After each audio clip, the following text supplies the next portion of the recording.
거의 막하게 한 거라 간장? কি কোলে মাখার সঙ্গে কমে মা কালী সংঘ? হ্যাঁ মা কালী সংঘ আপনি এই সোজা যাবেন তো? হুম সোজা যেয়ে পরে ডান দিকে ঘুরবেন, ডান দিকে ঘুরে পরে একটা ব্রিজ পাবেন।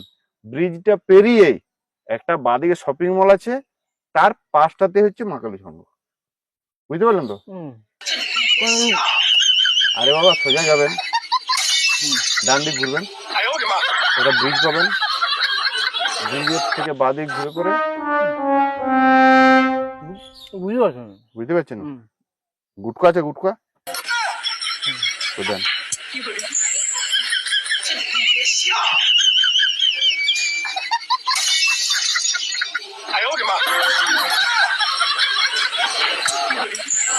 আমি বুঝতে যাবেন ব্রিজে ব্রিজের উপর ডান দিকে ঘুরে পরে শপিং মল।